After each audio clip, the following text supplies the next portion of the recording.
Storage. Do you store things correctly? Does that look alright? Does that look alright? Many of the materials found in your premises will actually be combustible.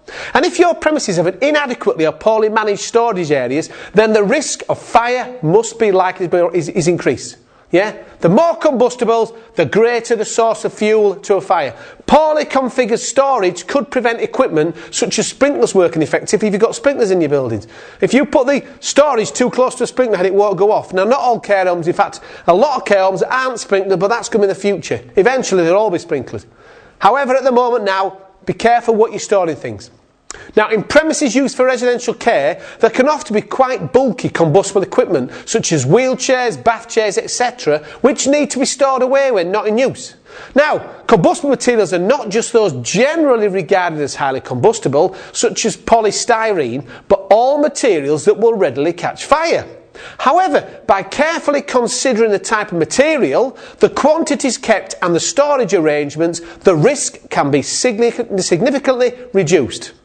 Now, in your office, if you have one, for example, the retention of large quantities of paper records, especially if not filed away, can be a fire hazard. What should you do? Get them in the archive store. Don't have 17 years of records in your office. Such readily available flammable materials makes the potential effect of arson more serious as well. Arson. Big cause of fire, arson. What does an arsonist look like? You. Most arsonists are disgruntled employees.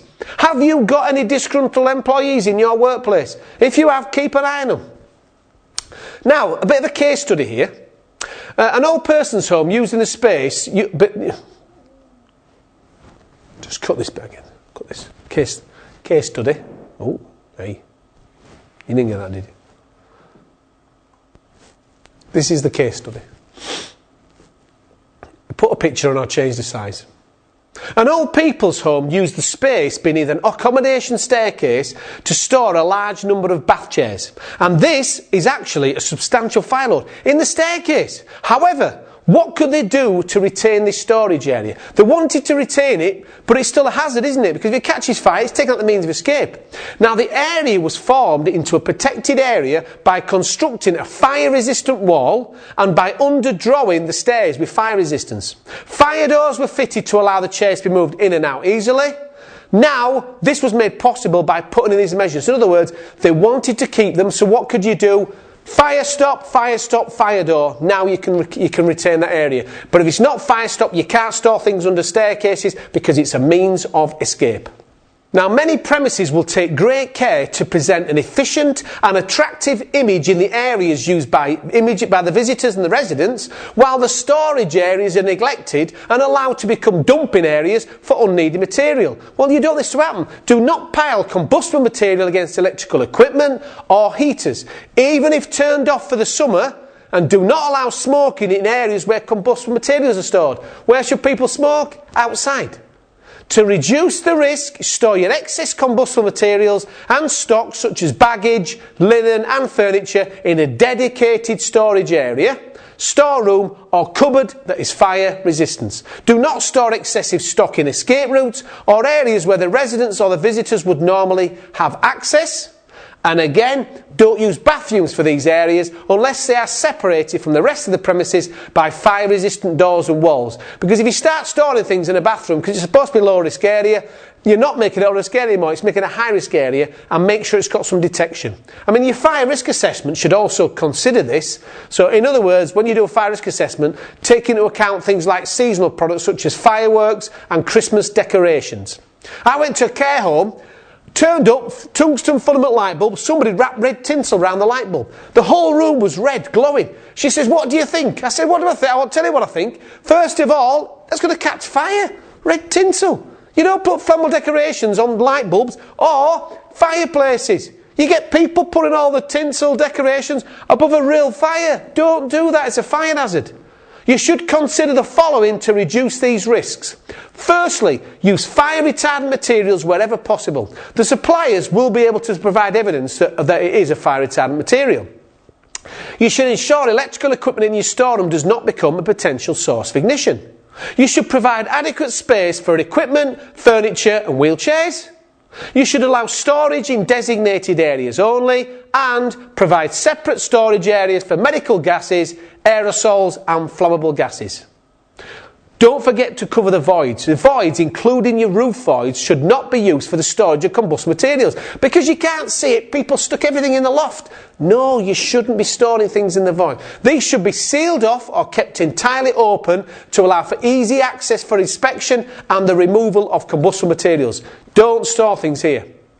Now, specific precautions are required when handling and storing any dangerous substances to minimise the possibility of an incident. You should store them in suitable locations, for example, fire-resistant cabinets, especially anything flammable. Store it in a fire-resistant cabinet. All flammable liquids and gases should ideally be locked away, especially when the premises are unoccupied, to reduce the chance of them being used in an arson attack. Because don't forget, that's why storerooms should always be locked. People can do arson, that's why. Do you have any aerosols? Now, some aerosols contain flammable products stored at pressure, and some use an expellant, propane, as an expellant, so they're flammable. They can present a high hazard. When ignited, they can explode and they can actually produce fireballs. Their presence can make it unsafe for firefighters to enter a building, and they have the potential for starting multiple fires. So cleaning and other staff should be made aware of the potential dangers of aerosols and the need for their safe disposal. In other words, when they're finished, get rid of them properly. Any damaged and leaking aerosols should be removed immediately to a safe, secure, well-ventilated place. Now, another case study. A can of aerosol polish was left on the windowsill of a kitchen in a care home. Now, the heat from the sun caused the aerosol to burst, just from the sun itself, caused it to burst, and it released a flammable gas cloud into the kitchen, which was ignited by a lit gas ring, causing an explosion, which blew out the window and 2 internal doors. So the aerosol heated up, ruptured, the flammable gas leaked out, lit gas ring, bang, 2 doors and a window taken out. That's how bad they can be. Now, what about medical gases? Where medical oxygen is being used, you should consider the following. The room where the oxygen is used should be designated as a no smoking area. Do I need to tell you why? There should be clear instructions and warnings for occupants, in particular, no smoking. No smoking. The room should be adequately ventilated to ensure any leaks of oxygen cannot accumulate, and all staff involved in operating the oxygen equipment should be properly trained, including the provision of written procedures about the hazards of working with oxygen. And anywhere you're going to store oxygen, use a sign like this one here, telling people that oxygen is being stored in here. No smoking, no naked lights, no combustible materials are to be stored in that area.